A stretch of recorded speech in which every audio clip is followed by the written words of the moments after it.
আপনাদের এই ল্যাংটা হুজুর বাউল টাউল মিলে থানায় থানায় মামলা করে দিয়েছে। দা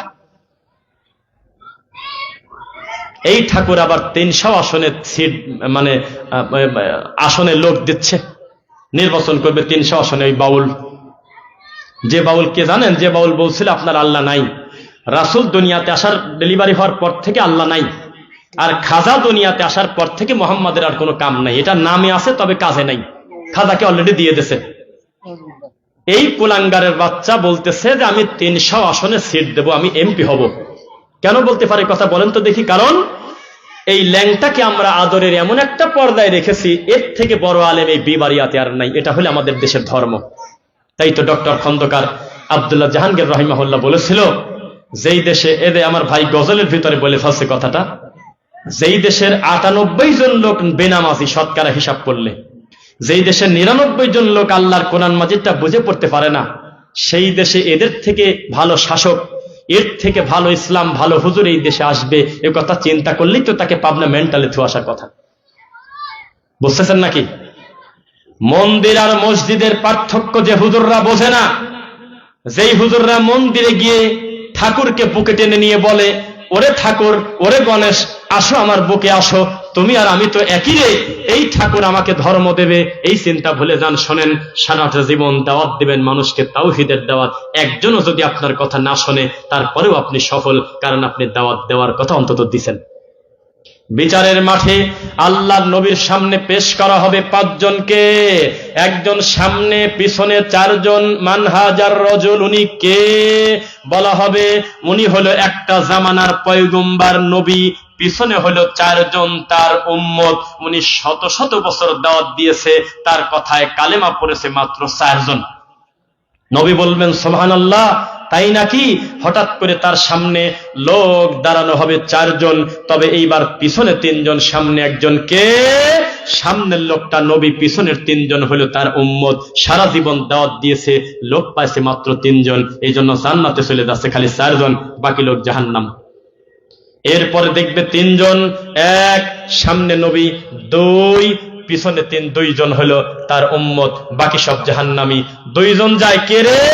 সামনের লোকটা নবী, পিছনের লোকটা উম্মত। এরপরে 1 জন দেখবে একাই হেঁটে যাচ্ছে, লাইসা মাআহু আহাদ, কেউ নাই, কেউ নাই, একাই হেঁটে যাচ্ছে। উনি কে? বলা হবে উনি একটা জামানার নবী, আপনি যেমন নবী, উনিও একটা জামানার সবচেয়ে দামি নবী ছিলেন, মানুষ ছিলেন। এই মানুষটা সারাটা জীবন দাওয়াত দিয়েছে, তবে তার কথায় একজনও কাজে আসে নাই। এটা তার দোষ না, তিনি দাওয়াত দিয়েছে, আসে নাই। লাইসা মাহু আহাদ, এজন্য তার সাথে কেউ নাই, একাই জান্নাতে চলে যাচ্ছে। খালি কি ওয়াজ কি শুনতেছেন না বুঝতেছেন? হ্যাঁ, বুঝতে তো হবে। আর আমরা বক্তব্য দেওয়ার আগে বলি, যদি কান দিয়ে শোনার চিন্তা করেন তাহলে খুব একটা উপকার হবে না, হৃদয় দিয়ে শোনার চেষ্টা করলে কিছু কল্যাণ হবে, আমরা আশাবাদী ইনশাআল্লাহ। কারণ আমরা ওই বক্তব্য দেই, যেই বক্তব্য দেওয়ার পরে শ্রোতা বাড়িতে যাওয়ার সময় বলে যে 2টা কথা শুনলাম। আমরা ওই বক্তব্য দেই না যে কানে হাত দিয়ে 2 ঘন্টা ধরে হু হু করে কাঁদে বক্তা চলে গেল, বক্তাও জানে না কি বলছি, শ্রোতাও জানে না কি বলছি, কিন্তু মহিলা প্যান্ডেলের লোক খুশি আর বলে হুজুর মন ভরা দিয়ে গেছে, কি ওয়াজ করছে কয় তা জানি না, কি করছে তা জানি না, কিন্তু মন ভরা দিয়ে গেছে। আরে গলার কণ্ঠ না, কি যে সুর। 32 ইঞ্চি বক্তা হলে আমাদের দেশের বক্তা, যার আগে দেওয়া লাগে 30,000, পরে হলো 40,000। এই 32 ইঞ্চিকে কোলে করে নিয়ে মঞ্চে বসায় দেয়, আর আশেপাশে বড় বড় আলেম বসে থাকে, আর সামনের শ্রোতা বলে ঠিক কিনা, কয় হ্যাঁ ঠিক। কি ঠিক? এই জাতি ক্যান্সারের রোগী, এই জাতিকে আর এই আপনার নাপা দিয়ে কাজ হবে না। আমার কথা যদি ভুল হয় আপনি বলবেন। আমি এত মানুষের ভিতরে আমি কথা বলে যাচ্ছি, এই যে চেয়ারে বসে আমি ওয়াজ করতেছি, আমার ঠিক আমি জানি এই চেয়ারটা কিন্তু কোনো মৌলানা বানায় নেই, বানাইছে? কথা বুঝে বলবেন। আমি যে মাইক আজকে বক্তব্য দিচ্ছি, এই মাইকটা নিশ্চিত আমি দায়িত্ব নিয়ে বলতে পারি কোনো কোরআনে হাফেজ বানায় নেই। আমি দায়িত্ব নিয়ে বলতে পারি এই পানির বোতলটা আমার কোন আলেম ভাই বানায় নেই। আমি দায়িত্ব নিয়ে বলতে পারি এই টিস্যুর ব্যাগটা আমাদের দেশের কোনো মুফতি বানায় নেই, মুহাদ্দিস বানায় নেই। আমি দায়িত্ব নিয়ে বলতে পারি পায়খানার বদনা পর্যন্ত কোনো আলেম বানাতে পারে নাই, বানাইছে ইহুদি খ্রিস্টানরা। যেটা বানানোর জন্য সুযোগ আছে, জাগতিক উপকরণ, এগুলোর সাথে নেকির হালাল হারামের কিছু না। এইগুলো আমাদের দেশের হুজুররা বানায় নাই। যদি বানাতো আমি সবার সামনে বলতাম, আমার ভাই ভিন্ন ঘরানার হলেও আমার একটা আলেম ভাইয়ের টিস্যু এখানে পাইছি আমি, আপনারাও টিস্যুটা কিনবেন। আমরা খুশি হলাম একজন আলেমের হাত দিয়ে আল্লাহ খেদমত নেছে। এই চেয়ারে বসে যদি শুনতাম যে এই চেয়ারটা কোন আলেম ভাই বানাইছে, কোন আলেম আমি তা জানতাম না, তবে বলতাম আলহামদুলিল্লাহ আমার আলেম ভাই চেয়ার বানাইছে রে। টয়লেটের বদনা পর্যন্ত বানাতে পারে না, জেকের বানাইছে। যেটা বানানোর স্বাধীনতা আছে ওটা বানায় নেই। টেবিল বানাতো, চেয়ার বানাতো, পায়খানার বদনাও যদি বানাতো নেকি পেতো, 100% নেকি পেতো। কারণ টয়লেটের বদনা কিন্তু জরুরি, তাই জানেন? যদি মনে করেন যে জরুরি না, তাহলে টেনে উঠে দেয়া দেখেন যে টয়লেটে বদনার গলায় শিকল লাগা রাখছে। এই বদনা পর্যন্ত চুরি করে নিয়ে বেঁচে 5 টাকা। তো বদনার গলায় রশি মারা, বদনার প্রয়োজন আছে কিনা বলেন? কথা বলেন, আছে কিনা? বদনার দরকার আছে কিনা? বদনা পর্যন্ত আমাদের হুজুররা বানাতে পারে নাই, বানাইছে হলো জেকের। কি বানাইছে একটু পরে বলি, আগে একটা কথা বলি।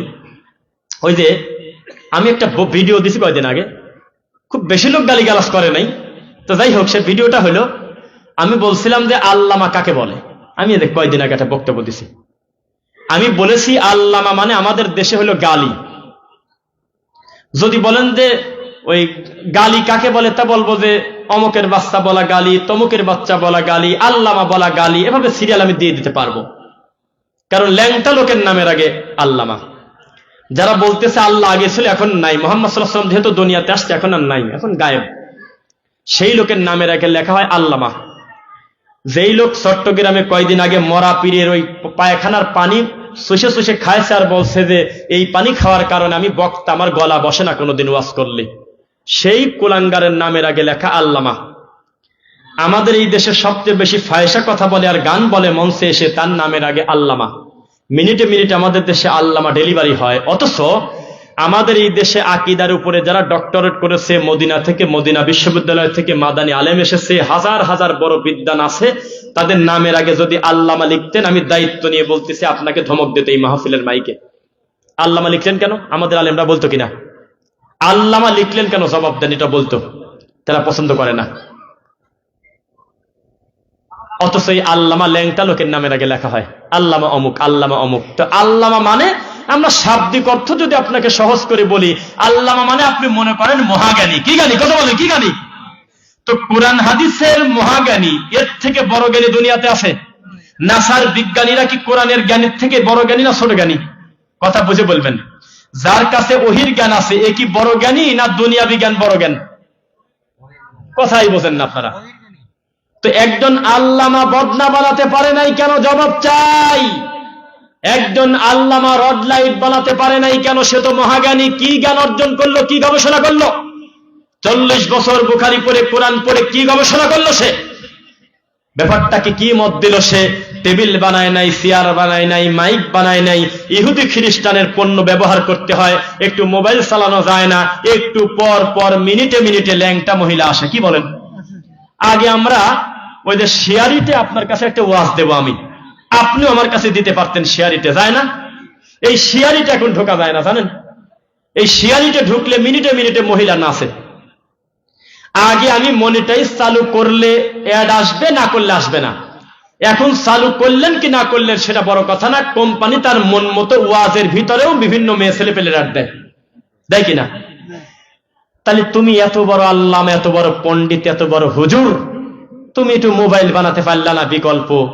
তুমি রকেটে চলে যাচ্ছ কত জায়গা, তুমি একটা বার এই চিন্তা করলে না কেন আমি মুসলিম উম্মার জন্য টয়লেটের টিস্যু বানা যায়, যাতে ইহুদি খ্রিস্টানের জিনিস ধরা না লাগে, আমার মুসলমান ভাই উপকার পাক? কিছুই বানায় নাই। বানাইছে কি জানেন? কয়দিন আগে একটা জিকির বানাইছে, যদি আমি ভুল বলে আমি মিথ্যুক, আমাকে বাঁচে রাখবেন গাছের সাথে। কয়দিন আগে সরমনে একটা জিকির বানাইছে, লালা লালা লালা লালা। যদি আমি ভুল বলে আমি মিথ্যুক, আর কোনো কথা আছে? এখন আপনি ইউটিউবে লেখেন যে নতুন জিকিরের ডেলিভারি লালা লালা লালা, দেখবেন যে তার এক নিঃশ্বাসে বলতেছে লালা লালা লালা লালা জিকির। বলেন কি বলবেন? বলেন। আমরা চিনে গেছি ফ্রান্সের ম্যাক্রোকে, ফ্রান্সের ম্যাক্রো প্রেসিডেন্ট, তিনি আমার নবীর ব্যঙ্গচিত্র আঁকায় নাই, আমি শিওর আঁকায় নাই। তার রাষ্ট্রে একটা কুলাঙ্গার আঁকিয়েছিল, তিনি বিরোধিতা না করার কারণে আমরা তাকে বলছিলাম, সম্মতি দেওয়ার কারণে সেও সমান অপরাধী। হাতটা দেশে কোন জায়গা, আমার নবীর ব্যঙ্গ আঁকার কারণে সারা পৃথিবীর 250 কোটি মুসলমান তো দূরের কথা, হিন্দুরা পর্যন্ত বলেছিল মুহাম্মদকে নিয়ে কটূক্তি করা আমাদের পছন্দ হয় নাই, তাদের পণ্য বয়কট শুরু হয়ে গেছিল। সত্য না মিথ্যা? কয়েকদিন পরে সংবাদ সম্মেলন করে ম্যাক্রো বলল, আমার ভুল হয়েছে, আমি মুহাম্মদকে নিয়ে ব্যঙ্গ আমার কোনদিন আর করা ঠিক হয় নাই। আজও পর্যন্ত অন্য ব্যাপারে যাই করুক না কেন, নবীর ব্যাপারে হাত দেয় নাই। আবুল সরকার আল্লাহকে গালি দিল, ও হুজুর, ও আল্লামা মুফতি, তুমি কেন মনে করলে না এই কুলাঙ্গারের শাস্তি হোক? তুমি হুজুর, তুমি জিহাদি, তুমি মাঠে এসে বলতেছ উনি হলো আল্লাহর ওলির পক্ষের লোক। নুরা পাগলা কারা, সুন্নি কারা, মাজার পূজারী কারা, ঘুরে ফিরে দেখবেন শিয়া কারা, সব গোড়া এক জায়গা। প্রত্যেকেই সাহাবী বিদ্বেষী, প্রত্যেককেই মর্যাদা দিয়েছে নবীর মর্যাদা আল্লাহর থেকে উপরে, আর আলী রাদিয়াল্লাহু আনহুর মর্যাদা দিয়েছে আল্লাহর থেকে উপরে, হোসাইনের মর্যাদা দিয়েছে পৃথিবীর সব থেকে বেশি। উল্টা উল্টা মিথ্যা কথা বলে বলে এইভাবে তারা মানুষের সামনে ব্যঙ্গ করে। বিশ্বাস রাখেন আমার উপরে, যারা লালনের মন্দিরে গিয়ে গাঁজা খায়, গাঁজার গন্ধে প্রায় 2 কিলোমিটার হাঁটা যায় না, ধোঁয়া, বিকট ধোঁয়া, লালনে পুলিশ প্রোটেকশন দিয়ে যেখানে গাঁজা খাওয়া হয়, এই লালনের পক্ষের সব লোক আপনাদের কুমিল্লা বিবাড়িয়ার সুন্নিরা। লালনের ব্যাপারে একটা কটু কথা বলে আপনি বাঞ্ছারামপুর থেকে ভালো পিঠ নিয়ে যেতে পারবেন না, পিঠের চামড়া তুলে দেবে। আপনি বিবাড়িয়া নবীনগরের বিশেষ কিছু জায়গায় গিয়ে ওখানে যদি আপনি একটা দৃশ্যমান মুশরিক সরাসরি দিয়ে মানুষের কাছে ছেলে সন্তান চায় এমন একটা মাজারের বিরুদ্ধেও যদি 2টা কথা আপনি বলেন, আপনার সুস্থ শরীরে ফিরে যাওয়া কঠিন আছে। উজুরিশার মতো একটা ল্যাংটা ঠাকুরকে যেই কুমিল্লাবাসী পূজা করে, এই কুমিল্লাবাসীর এই তাকদীর আর কি থাকতে পারে? ইন্নাল্লাহা লা ইউগাইয়িরু মা বিকওমিন হাত্তা ইউগাইয়িরু মা বিআনফুসিহিম। কুমিল্লাবাসী ঘোষণা দিয়েছে আমরা আল্লাহ সঠিক দিন চাই না, এজন্য তাদের কপালে জুটেছে উজুরি ঠাকুর। বোঝা কি যাচ্ছে? ইসলাম নিয়ে কখনো তামাশা করবেন না, মনে থাকবে আপনাদের। ইসলাম নিয়ে কখনো তামাশা করবেন না, মস্কারা করবেন না। সব ব্যাপারে মেনে নেওয়া যেতে পারে, শরিয়ার ব্যাপারে কোনো কথা চলবে না, মনে থাকবে। কত আবেগ! আমাদের দেশের কিছু বুদ্ধিজীবী আছে, বুদ্ধিজীবী বোঝেন নাকি আপনারা? হ্যাঁ, গাঁজা খাতে খাতে যখন গাঁজা খাওয়ার ব্রেক নেয় তখন এই লালনের পক্ষে ফেসবুকে পোস্ট দেয়। আবুল সরকারের মতো কুলাঙ্গারের পক্ষে আমাদের এই দেশে এত বুদ্ধিজীবী ছিল আমরা আগে জানতাম না, বিশ্বাস করেন জানতাম না।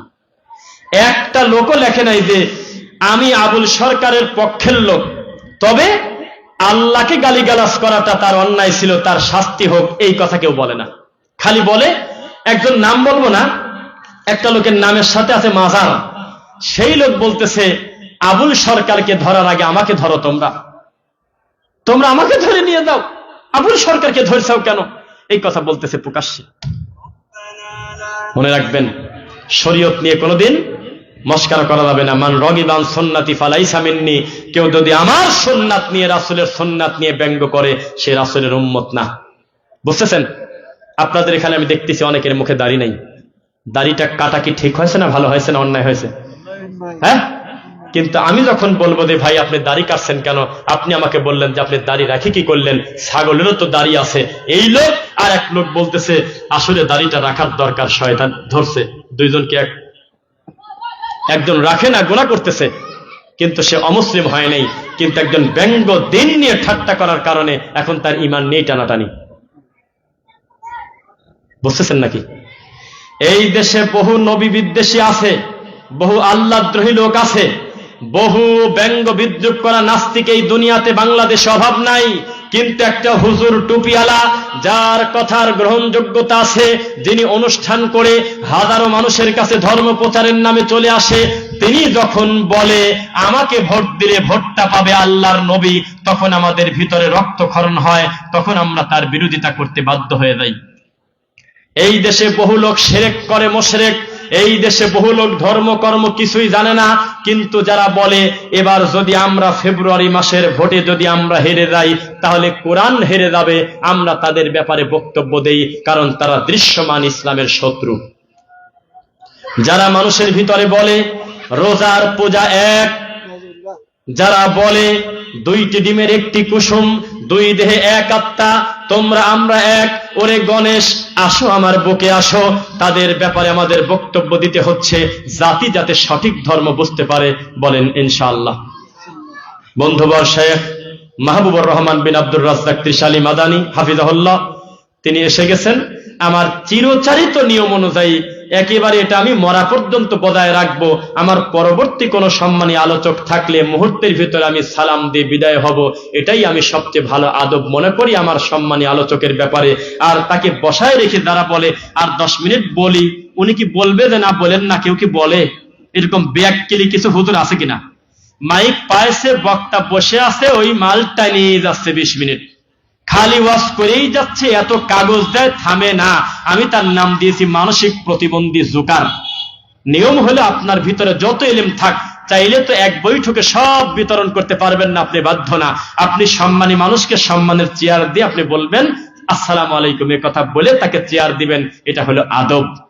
সবশেষে একটা কথা শুধু বলবো, মজলিসের আদব আপনারা রক্ষা করবেন, বিনয়ের সঙ্গে আলেম এলেম বিতরণ করবে, আলেমের মুখে এলেমের কথা শুনবেন। এখন আমি সহ সবাই ইনশাআল্লাহ। আল্লাহ আমাদের সফরকে নিরাপদ করুন। আল্লাহুম্মা আমিন। বারাকাল্লাহু লানা। আসসালামু আলাইকুম ওয়া রাহমাতুল্লাহি ওয়া বারাকাতুহু।